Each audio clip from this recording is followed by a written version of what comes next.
ठाणे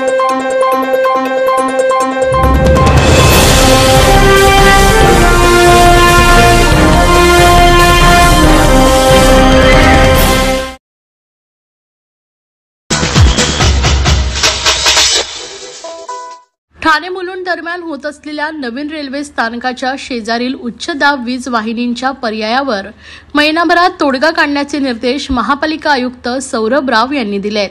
ठाणे आणि मुलुंड दरम्यान मनोरुग्णालयाच्या लगत ठाणे स्मार्ट सिटी अंतर्गत नवीन रेल्वे स्टेशन बांधण्यात येत आहे।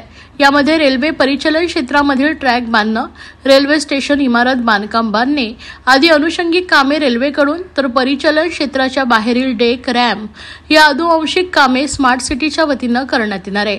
त्या कामाची पाहणी महापालिका आयुक्त सौरभ राव यांनी नुकतीच केली आहे।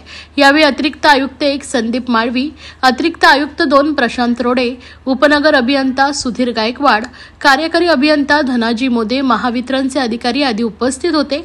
या पाहणी दरम्यान या प्रकल्पाशी निगडीत वेगवेगळ्या विषयाची आयुक्त राव यांनी माहिती घेतली। मध्य रेल्वेच्या मार्गावरून जाणाऱ्या उच्च दाब वीज वाहिनीमुळे काम थांबू नये यासाठी आयुक्तांनी महावितरणच्या अधिकाऱ्यांना 15 डिसेंबर पर्यंत तात्पुरती उपाययोजना आणि महिनाभरात पर्यायी उपाययोजना काढण्याचे निर्देश दिलेत। तसेच या वाहिनीचा टॉवर हटवून ही वाहिनी भूमिगत करण्याबाबत रेल्वे, महापालिका आणि महावितरण यांनी एकत्रित मार्ग काढावा असंही आयुक्तांनी सांगितलंय। नवीन उपनगरीय रेल्वे स्थानकाच्या कामामुळे बाधित होणाऱ्या झोपडपट्टीधारकांचं पुनर्वसन करण्याबाबतही तत्काळ कार्यवाही करण्याचे निर्देशही आयुक्त राव यांनी महापालिकेच्या अधिकाऱ्यांना दिले। या पाहणी दरम्यान आयुक्त राव यांनी आतापर्यंत झालेली कामं, पोहोच मार्गाचे काम, पूल या आदी कामांचा आढावा घेतलाय। महाराष्ट्रातील भगिनींना आधार देणारी राज्य शासनाची मुख्यमंत्री माझी लाडकी बहीण योजना। या योजनेअंतर्गत अल्प उत्पन्न गटातील 21 ते 65 वयोगटाच्या भगिनींना मिळणार दरमहा 1500 रुपयाची मदत। अर्ज करण्यासाठी 31 ऑगस्ट 2024 पर्यंत मुदतवाढ। कुटुंबाचं वार्षिक उत्पन्न 2.5 लाख रुपयांपेक्षा कमी असलेल्या महिला पात्र। कुटुंबाकडे पिवळं किंवा केशरी रेशन कार्ड असल्यास उत्पन्नाचा दाखला आवश्यक नाही। पांढरं रेशन कार्ड असेल किंवा रेशन कार्ड नसेल तर कुटुंबाचं वार्षिक उत्पन्न 2.5 लाखांपेक्षा कमी असल्याचा दाखला आवश्यक। योजनेसाठीचा ऑनलाईन अर्ज नारी शक्ती दूत ॲप वरून किंवा पोर्टलवर भरता येईल। ज्या भगिनींना ऑनलाईन अर्ज भरता येत नसेल त्यांच्यासाठी अंगणवाडी, ग्रामपंचायत, वॉर्ड ऑफिस, सेतू सुविधा केंद्रामध्ये किंवा आशाताई बचत गटाच्या CRP यांची मदत उपलब्ध। आता आपल्याला अभिमानाने म्हणता येईल, सुखी आणि सुरक्षित आहे माझी लाडकी बहीण। हिंदू समाजाचा हा मूकमोर्चा म्हणजे जागृती आणि एक इशारा आहे असं सूचक वक्तव्य करून आमदार संजय केळकर यांनी बांगलादेशात हिंदू समाजावर सुरू असलेल्या अत्याचाराचा निषेध केला आहे। सकल हिंदू समाज व तमाम हिंदू संघटनांच्या वतीने रविवारी 8 डिसेंबर रोजी सायंकाळी बांगलादेश विरोधात ठाण्यात काढण्यात आलेल्या मूकमोर्चाला उत्स्फूर्त प्रतिसाद लाभला। मोर्चामध्ये एकवटलेल्या हजारो हिंदू बांधवांनी हाती भगवे ध्वज आणि बांगलादेश विरोधातील फलक झळकवले। ठाणे मनपा मुख्यालय कचराळी तलावासमोरून प्रारंभ झालेल्या मूकमोर्चाचे जांभळी नाका येथील छत्रपती शिवाजी मैदान येथे विसर्जन झाले। यावेळी नागरिकांना भारत मातेच्या जय जयकारासह एक है तो सेफ है, बटोगे तो कटोगे या आदी घोषणा देत सह्यांची मोहीम देखील राबवली। माध्यमांशी बोलताना आमदार केळकर यांनी बांगलादेशाच्या निषेधार्थ महाराष्ट्रामध्ये हा पहिलाच मोर्चा असल्याचं सांगितलं। समाजामध्ये जागृती निर्माण करण्यासाठी सनदशीर मार्गाने हा मूकमोर्चा काढला असून ही एक प्रकारे जागृती आणि इशारा आहे। तेव्हा एक राहाल तरच सेफ राहाल असं आवाहन उपस्थितांना केलंय।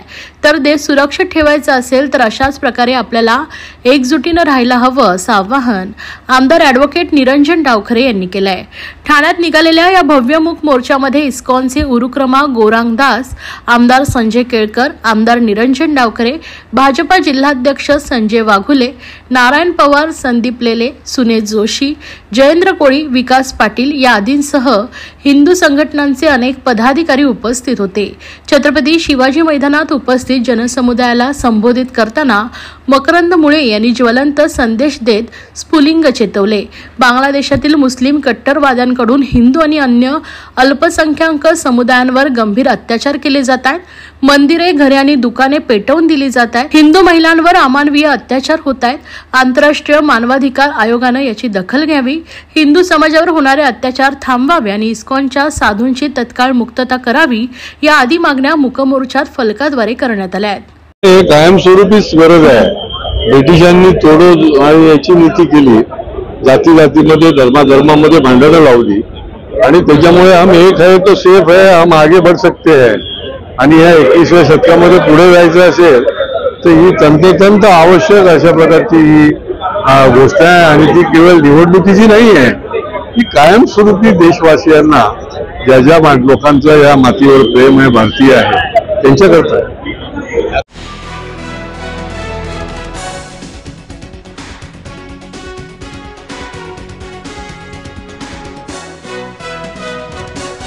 महाराष्ट्रातील भगिनींना आधार देणारी राज्य शासनाची मुख्यमंत्री माझी लाडकी बहीण योजना।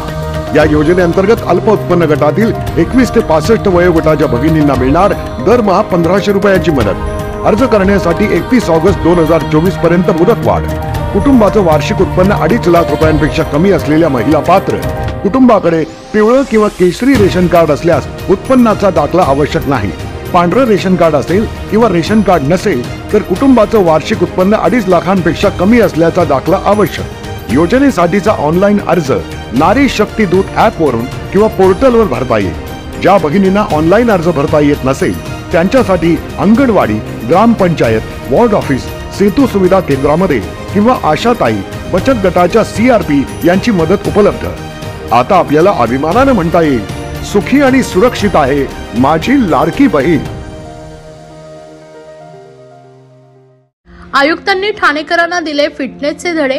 घोडबंदर येथील हॅपी स्ट्रीट मध्ये स्वतः करून दाखवली अवघड प्रात्यक्षिक। एकीकडे प्रशासकीय अधिकारी आणि कर्मचाऱ्यांची सुटलेली पोट, व्यायाम विषयीची उदासीनता, तर दुसरीकडे जनतेला फिटनेसचा मंत्र देणारे एकदम फिट असलेले पालिका आयुक्त। सद्य परिस्थितीत एवढा विरोधाभास केवळ ठाण्यातच पाहायला मिळतोय। रविवारी ठाण्यातील घोडबंदर रोड येथील हॅपी स्ट्रीट उपक्रमाचं उद्घाटन करण्यासाठी स्वतः महापालिका आयुक्त रस्त्यावर उतरले होते व त्यांनी अत्यंत अवघड अशी शारीरिक प्रात्यक्षिक करून सर्वांनाच धक्का दिला। आजच्या धकाधकीच्या जीवनात दिवसभराची धावपळ करत असताना व्यायाम करण्यासाठीचा वेळ कसा काढायचा हा प्रश्न सर्वसामान्यांसमोर उभा आहे। लोकल आणि बस पकडण्यासाठीची धावपळ करताना स्वतःच्या आरोग्याकडे दुर्लक्ष केलं जातं। त्यामुळे बहुतांश नागरिकांना अत्यंत कमी वयात हृदयरोग, रक्तदाब आणि डायबिटीस सारखे रोग गाठतात आणि एकदा डॉक्टर औषधं आणि गोळ्यापाठी लागल्या की त्यातून शेवटपर्यंत सुटका नाही। यावर रामबाण इलाज म्हणजे नियमित व्यायाम आणि सकस आहार। आरोग्याचं हेच महत्त्व पोहोचवण्यासाठी ठाणे घोडबंदर रोड येथील शुभकुंदा फाउंडेशन तर्फे शिवसेनेचे विभाग प्रमुख ॲडव्होकेट मुकेश ठोंबरे, शाखा प्रमुख प्रवीण नागरे यांच्या माध्यमातून प्रत्येक रविवारी सकाळी 7 ते 9 या वेळेत हॅपी स्ट्रीट उपक्रमाचं आयोजन करण्यात आलंय। त्याचं उद्घाटन ठाण्याचे महापालिका आयुक्त सौरभ राव यांनी केलंय। या उपक्रमात प्रवेश मोफत असून त्यात skating, jogging, walking, football, gymnastic, kick boxing सह तबला, योगा, गिटार, झुंबा सारखे अनेक प्रकार शिकवले जाणार आहेत। यासोबतच सर्वांना हस्तकला आणि इतर कलांचं प्रशिक्षण देखील देण्यात येणार आहे। स्वतः एक फिटनेस प्रेमी असलेले सौरभ राव यांनी ठाणेकरांना फिटनेस आणि व्यायामाचं महत्त्व सांगितलंय। त्यांनी एक अतिशय कठीण असं प्रात्यक्षिक दाखवून सर्वांना अचंबित केलंय। हा उपक्रम ठाण्यातील हिरानंदानी फाउंडेशन स्कूल इथं आयोजित करण्यात आला आहे। खूप सुंदर इथे वातावरण आहे। अत्यंत उत्कृष्ट पद्धतीने श्री नागरेजीने इथे नियोजन केला होता। नागरिकांचा उत्स्फूर्त प्रतिसाद आहे आणि वेगवेगळे प्रकारची कला, संस्कृती, क्रीडा याच्याशी संबंधित ऍक्टिव्हिटीज इथे चालू आहेत आणि अत्यंत वयस्कर जे सिनियर सिटीजन्स आहेत त्यांच्यापासून खूप कमी वयाचे लहान मुले सुद्धा इथे आहेत आणि खूप योग्य पद्धतीने खूप व्हायब्रंट ॲटमॉस्फिअर इथे क्रिएट करण्यात आलं आहे।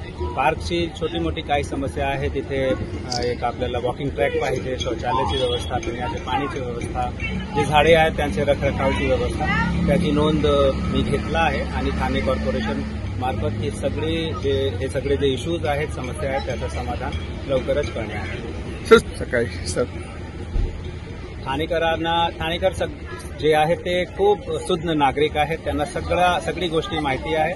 मी एकच गोष्टी सांगेन, हेल्थ इज वेल्थ आणि आपले हेल्थमध्ये जेवढा जास्त आपण इन्व्हेस्ट करू शकतात तेवढा केला पाहिजे आणि त्याच्यासाठी फार काही लागत नाही। सकाळी संध्याकाळी अर्धा तास, एक तास काढून आपला शारीरिक आरोग्य, आपले मानसिक आरोग्य दोघांवर काम केलं पाहिजे।